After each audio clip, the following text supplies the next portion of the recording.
Vamos ver então sobre o TFS Express, que é a plataforma de ARM gratuita da Microsoft. Bom, com esse lançamento do novo Team Foundation Server 2012, eles lançaram um novo modelo de licenciamento, que é o licenciamento gratuito, que é para até 5 usuários. Tá? O que é o TFS? O TFS é todo o coração da plataforma de ARM da Microsoft. Ele não é somente um repositório de código, ele não é somente um lugar onde você possa armazenar builds. Ele é um lugar onde você possa ter um continuous deployment, ou continuous delivery. Você pode estar fazendo automatização da sua produção, enviando pacotes, publicando em FTP, gerando arquivos executáveis, enfim, tem uma série de configurações que você pode realizar para deixar o seu servidor de TFS completamente automatizado e assim ganhar tempo na sua produção. Por que o TFS Express? Tá? Primeiro, ele é gratuito. Ele é licenciado para até 5 usuários. Tá? Ele usa o SQL Express, que também é gratuito. Isto é, você não vai ter custo nenhum. Não é necessário nenhum servidor, porque ele roda em cima do Windows 7 e do Windows 8. Você pode ter, digamos que você tem uma startup ou tem um grupo de estudos que está ali criando um produto, instala o TFS Express numa máquina Windows 8 um pouco mais potente e distribui aquilo ali para os seus amigos. Pode ser um workgroup mesmo, não necessariamente um Active Directory. Tá? Ele conecta perfeitamente e você vai conseguir conectar o Visual Studio Express 2012 no TFS Express. Você também conecta a versão Professional, Premium ou Ultimate no TFS Express normalmente. Não é difícil de instalar. Como qualquer produto da Microsoft, é simples a instalação. Next, next, done. Pronto, instalou o TFS Express e já está configurado. Quais os benefícios que o TFS Express ele trouxe para a gente? Tá? Como eu falei anteriormente, ele é grátis para 5 usuários. Você não precisa gastar com isso por enquanto. Você pode instalar no Windows 7 e no Windows 8. Ele é integrado com a SQL Express, que é gratuito. Uma coisa muito interessante é que a Microsoft, desde a versão 2010, ela procurou fazer uma interop. O TFS ele passou a realizar controle de versão, fazer builds, até mesmo utilizando scripts Maven, Quent para plataforma Java, PHP, Python, Ruby, enfim. Ele está agora conseguindo fazer essa interoperabilidade com outras plataformas. Você pode ter uma Eclipse, conectar no TFS também Express e utilizar todos os recursos dele. A gente também pode fazer a gestão de projetos dele, utilizando o Web Access. A gente tem lá um portal com 3 tipos de templates: CMMI, MSF Agile e tem o Scrum, baseado na metodologia das áreas. Podemos gerar isso através de work items, tasks, bugs, etc. E o TFS Express, ele não é somente um repositório porque ele é gratuito. Não, ele também tem uma parte de automatização de build. O que você pode fazer com isso? Você pode aplicar integração contínua, você tem um gateway de check-in, você tem manual check-in, você pode automatizar o check-in para rodar horas diferentes do dia, você pode automatizar esse check-in com scripts próprios. E uma coisa também muito legal dele, que eu esqueci de falar, é que depois de instalado o seu TFS Express, depois do tempo, se você quiser migrar ele para uma versão standard, você consegue migrar perfeitamente, de forma nativa, utilizando o instalador do TFS 2012, a base do Express para o servidor standard, conseguindo assim aproveitar todo o seu histórico, todos os seus work items que foram cadastrados lá naquele banco de dados do TFS Express anterior. Bom, vamos ver uma demo rapidinha do TFS Express.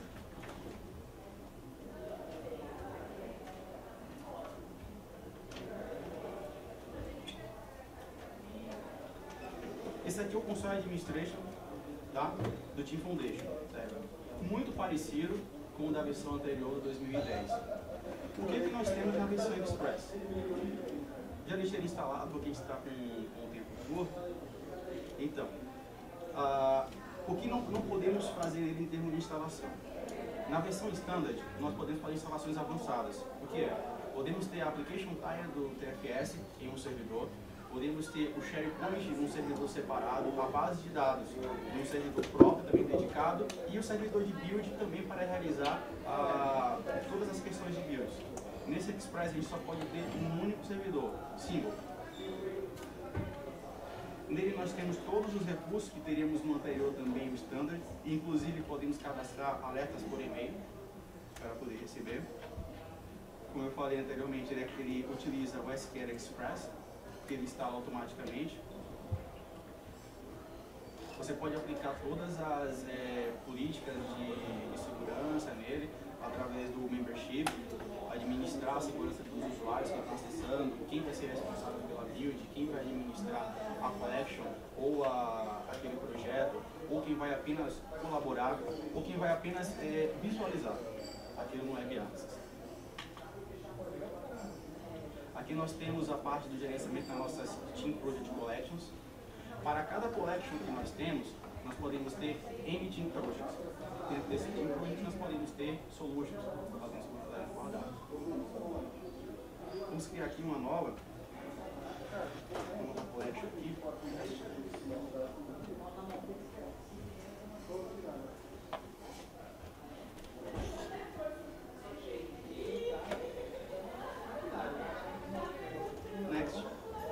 Ele está usando o SQL Express.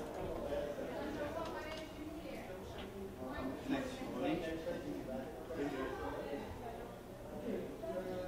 Verificou, passou, create.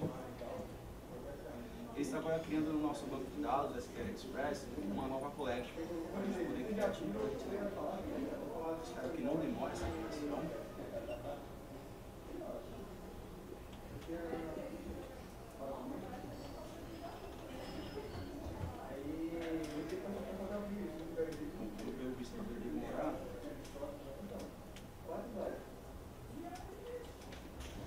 Enquanto ela vai criando a collection, eu vou acessar o meu Visual Studio Express para poder mostrar como conecta. O Express, ele veio com a vantagem de você poder conectar no TFS Express, no TFS Standard e também no TFS Preview, que é o novo TFS que eles lançaram agora na nuvem. Só ir na aba de Connect, esse é o meu servidor atual. Ele já criou a minha collection, acabou de criar a minha collection. Complete.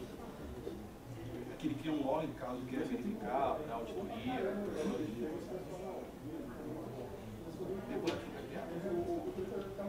Temos uma função também no Express que é a Lab Management. Nós temos duas opções aqui. Temos a opção do Lab padrão e a opção do Lab SC-VMM. A opção padrão, o que significa? A gente pode ter um parque de máquinas físicas ou máquinas virtuais. A gente vai gerar um laboratório para poder fazer o deploy e o teste daquelas aplicações que estamos criando, fazendo build dela. Na opção SC-VMM é que nós temos um Hyper-V, que é o System Center Virtual Machine Management, para poder gerenciar somente a parte do Hyper-V. Ele só vai conectar em máquinas virtuais e fazer aquele laboratório que a gente definiu para recursos de aplicações. Digamos que a gente tem um IRP, que a gente quer testar um WCF, uma fase de desenvolvimento, temos aqui uma parte web e temos aqui um serviço que é para mobile. Criamos 3 máquinas Hyper-V no System Center e apontamos o nosso Lab Management para poder ele fazer o deployment de toda essa aplicação lá dentro. Uma outra vantagem que a gente tem também, como eu falei anteriormente, é a parte de build. A gente pode instalar o build no servidor do TFS, porém tem que ser no mesmo servidor que está instalado a application type. Nós não podemos fazer uma instalação separada, como podemos fazer na versão standard. Nós podemos criar outros agentes, porém, quando a gente cria uma build, automaticamente na instalação dela, ela calcula o número de agentes que seria um padrão, adequado para o número de core que você tem no seu processador. Você pode adicionar mais sim, você vai ter coisa nessa máquina que vai cair se não for aquele padrão que o TFS setado. E temos também a opção de log, tudo que está sendo feito no nosso TFS, criação de collection, build configuration. Vamos voltar ao nosso Visual Studio Express e fazer uma demo de utilização. você cria um servidor TFS na sua máquina, quando você abre o Visual Studio, você localiza ele localmente. Tá? A gente conecta na nossa collection. Não temos nenhum tipo de projeto ainda criado. Tá? Conector. Vamos criar agora uma nova Team Project. Create.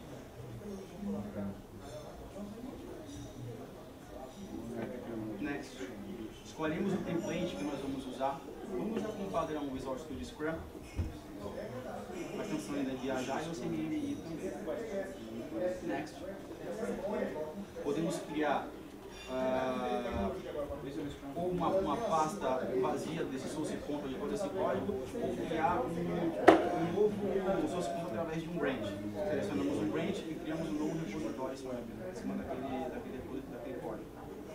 E finish. Ele vai utilizar o process template que foi instalado junto com ele e está criando agora toda a estrutura do seu Team Project, que é onde você vai armazenar as suas solutions.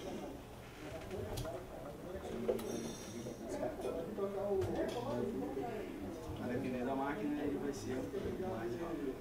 Enquanto a máquina está carregando, Rogério, você disse que é gratuito até 5 usuários, mas a base é local, eu não vou ter interação do 5. Você pode ter interação do 5. Porque se instalou local, eu estou na minha máquina, ele está na dele, esse na dele e você na sua. Como é que monitora a equipe? Então, você está no servidor na sua máquina. Ele com o Visual Studio vai apontar para a sua máquina e vai conectar no TFS. Então a minha roda local, a dele pluga na minha. Exatamente. Você não precisa instalar o TFS em todas as máquinas, senão cada máquina é um servidor separado. O Visual Studio é o que faz a conexão com o TFS para poder fazer todo esse gerenciamento do código. Então a gente elege um pseudo-servidor. Exatamente. Pode instalar no Windows Server normal? Pode. Não é necessário. Essa versão Express é justamente para isso. Não é necessário ter um servidor, mas você pode colocar assim. Tá, mas se já tiver, belezinha. E só roda no server 2012 ou eu posso jogar no server anterior? Eu acredito que o requisito dele, eu não estou lembrado agora, mas depois aparece, eu posso ver isso para você. O requisito dele é o Windows Server 2008 com Service Pack, tá? Service Pack 2, se eu não me engano, o mínimo, e o Windows Server 2008 R2. É o mínimo que ele vai aceitar. O 2012 funciona perfeitamente. O histórico de versões de código, do dashboard, de tudo que tiver relacionado a TFS, fica tudo dentro do banco de dados? Porque a minha preocupação é, por exemplo, backup. Tem como a gente fazer tipo one-click backup e joga isso numa outra pasta, num outro lugar, numa outra localização, e se precisar fazer restore disso é só banco, ou também tem código, tem pastas, tem essas coisas que tem que tomar cuidado? Todo o código, todo o seu TFS é a comunicação da work items. Esses work items são armazenados dentro do banco de dados do TFS. Então você consegue sim fazer o backup dessa base de dados. Tá, não tem nada além do banco? Não, é tudo do banco de dados. Obrigado. O que ele faz é guardar localmente uma cópia daquele código onde você está utilizando. Para quê? Para que não haja o tempo todo comunicação com o servidor, diminuindo assim esse tráfego de rede. Então fica um pouco mais ágil. O que ele faz? Ele apenas só envia as modificações que você fez ou baixa as novas alterações da sua máquina. Bom, criou um novo Team Project. Vamos agora criar um projeto para adicionar nessa Team Project novo.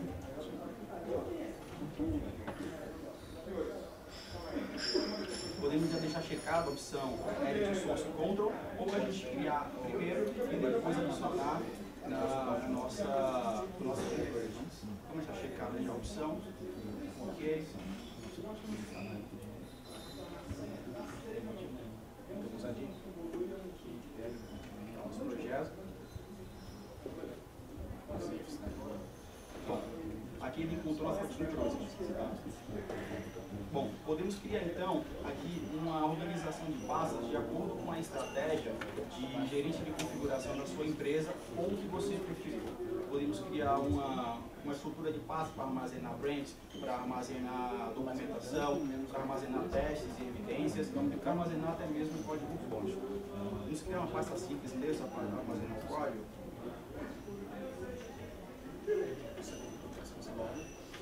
Ok? Quando você adiciona o seu projeto no Team Project, ele aparece esses sinaizinhos aqui do lado. E mais. Significa que se você tem arquivos que você precisa adicionar no seu controle de versão, no seu TFS. Vamos dar um botão direito aqui e fazer check-in para guardar todo o nosso código dentro do TFS. A política de comentário, ela é você que vai definir.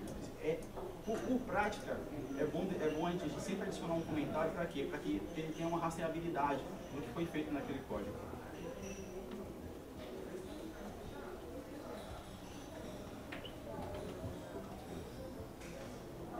Como no Visual Studio 2010 antigamente, a gente abria uma outra janelinha, a gente tinha um check-in.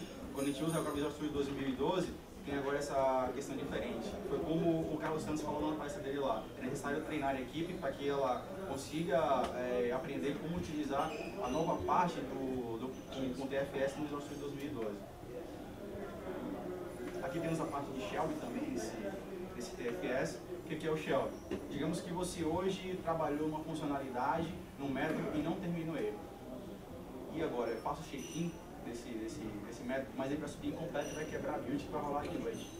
E quando o cara que vier amanhã de manhã e baixar aquele código-fonte, vai achar aquele código-fonte ou errado, ou se eu tiver uma política de check-in que ele não vai deixar subir aquele código, eu vou quebrar e ele vai ficar registrado porque ele é build. O que é que eu faço? Um shell. Ele armazena num lugar específico, somente visualizado para aquele desenvolvedor, aquele código que ele subiu e não altera o código-fonte do servidor. No dia seguinte, é só você dar um shell para poder baixar esse código para sua máquina e continuar trabalhando nesse modelo. É mais um mecanismo de segurança, então. Exatamente. Por exemplo, se você sair, aí por algum motivo o seu HD estoura, alguma coisa para não perder. Isso. Entendi. Dando um check-in no projeto. Só um detalhe, aqui embaixo, nós temos todos os códigos, tudo que a gente vai subir agora nesse check-in. Está tudo aqui embaixo agora. E também a gente pode adicionar work items. O que são work items? A gente no nosso Web Access, ou através de um project, ou através de um Excel, podemos criar tarefas no nosso produto backlog. E adicionar isso, vincular até a alteração de código. Isso é uma vantagem para a gente poder fazer uma estabilidade. Depois, quando a gente fizer aquele código, a gente fala, ó, aquele work item 32, que foi referente à criação de página de login, ele está associado àquele código daquele usuário. A gente faz um check-in. Yes. Ele subiu todo o código lá para o banco de dados do TFS. Dizendo que apareceu para a gente, change set 5. Essa parte de você associar o que você está fazendo check-in ao work item é configurável no TFS para você exigir que toda vez que você fizer um check-in você seja obrigado a amarrar ele a um work item ou não? Sim, é política de check-in. Você pode setar para que cada check-in que ele fizer, ele associe aquilo a um work item, você pode adicionar, ser obrigado a adicionar um comentário. Tá, e aí ele daria uma mensagem de erro aí se ele não tivesse associado. Exatamente. Voltando, agora já subimos todo o nosso código lá para o nosso TFS. Quando o código está armazenado no TFS, ele tem esse cadeadinho aqui, significa que ele está lá guardado. Vamos agora criar uma definição de build básica, apenas para a gente ver como é que funciona a build no TFS Express, que ela não veio nada de diferente do TFS Standard, tem todo o poder de build que o nosso servidor tem. E clicamos em build, primeiramente agora a gente explora, builds, new build definition. Opa! Como que eu não estou permissão?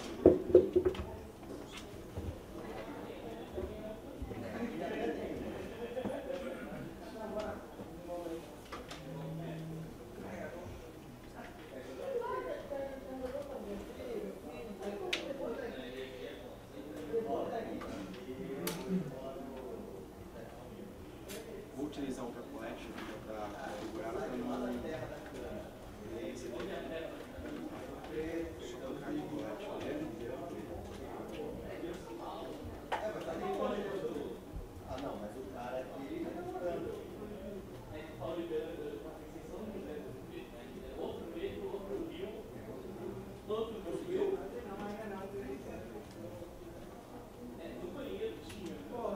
Vamos criar aqui uma nova definição de build. Podemos escolher, não sei, vamos colocar um nome aqui, teste Visual Studio Summit. A build você já pode deixar ela ativada, em pausa ou desabilitada. Pode adicionar um comentário. Trigger. Essa é a opção que vai definir como a nossa build vai funcionar. Temos a opção manual. Manual é, cada vez que a gente fizer uma alteração de código, podemos dar um check-in, aquele código ele não vai ser verificado e vai direto para o servidor e vai armazenar. A opção Continuous Integration é toda vez que você fizer, a versão manual, você tem que ativar a build manualmente. Tá? A opção Continuous Integration, toda vez que fizer um check-in, ele vai subir aquele código lá para o servidor e vai rodar a build.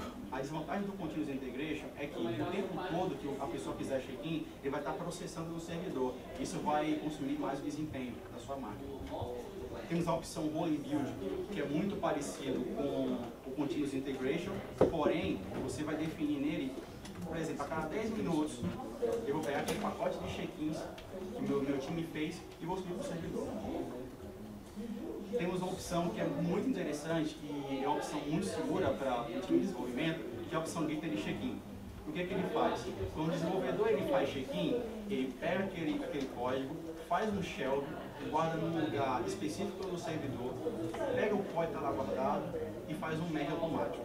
Ele, numa área específica, ele roda a build naquele código e verifica. Está atendendo os padrões? Está correto? Beleza, passou. Ele faz um merge com o código fonte original. Se não, ele devolve a mensagem para o desenvolvedor falando: essa check-in sua não está atendendo os padrões. Vamos consertar isso? Beleza.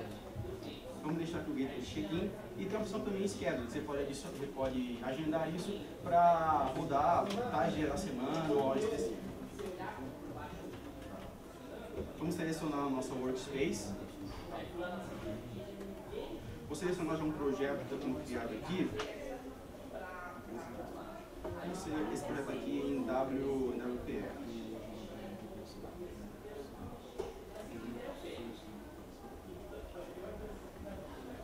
A nossa controller, que é isso aqui, é o nosso servidor de build que foi criado.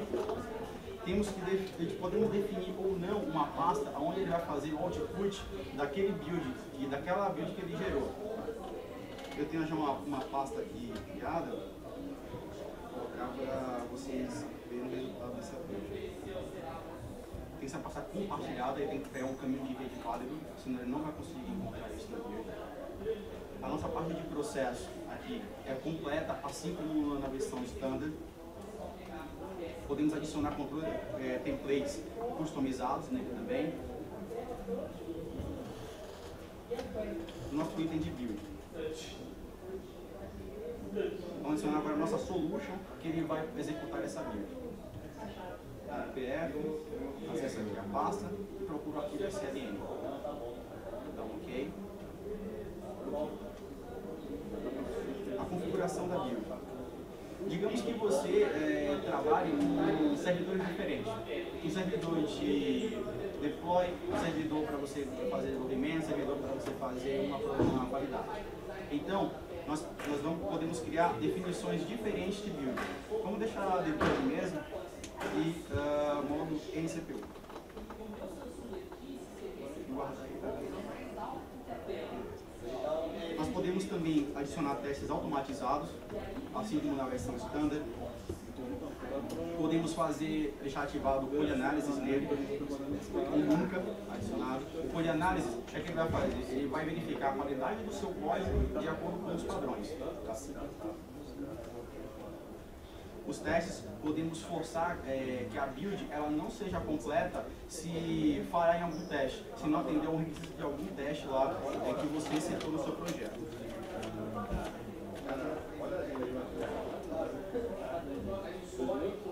Aqui digamos, a mágica da coisa.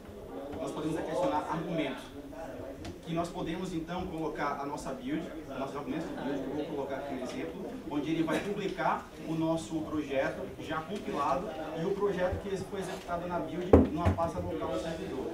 Poderíamos escolher também um FTP ou um website, ou então gerar um pacote zip e distribuir ele para um cliente, digamos assim. Pegamos isso. Podemos definir também alguns requisitos para ele poder parar ou falhar de acordo com o erro. Salvamos.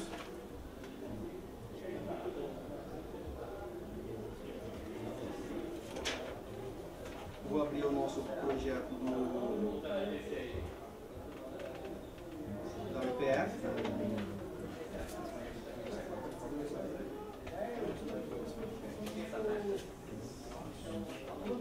Ok?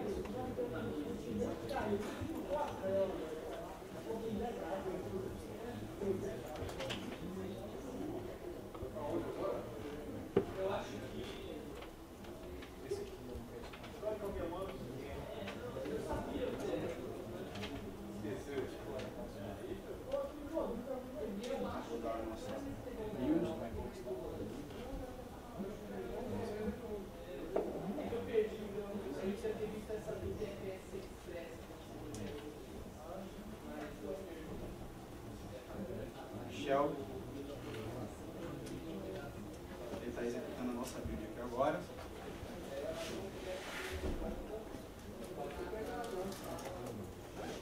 Aguardamos alguns minutos, já cheguei no fim aqui da minha palestra.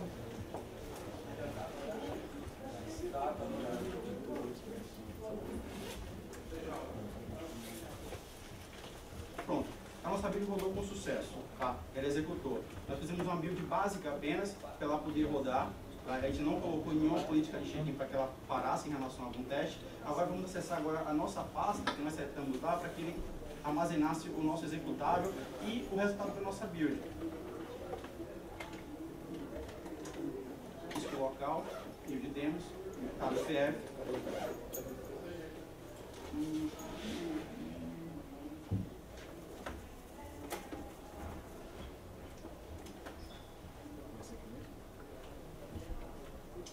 Não, desculpa, gente, eu não mapeei aqui o projeto.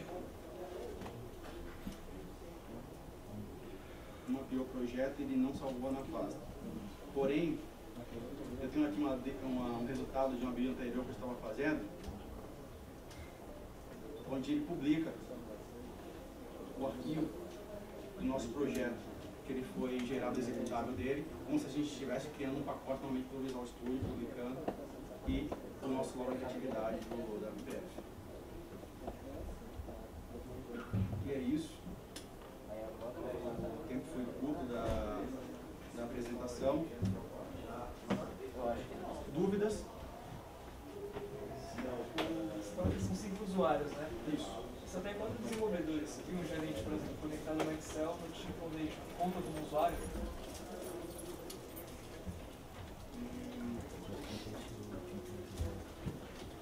Vai contar como usuário. É tipo um call, né? É um call, isso. Ah, Exatamente. beleza. É simples fazer a migração do 2010 para 2012? Sim, você consegue fazer migração de 2010 para 2012 nativamente utilizando o próprio instalador do Visual Studio, não, instalador do TFS 2012.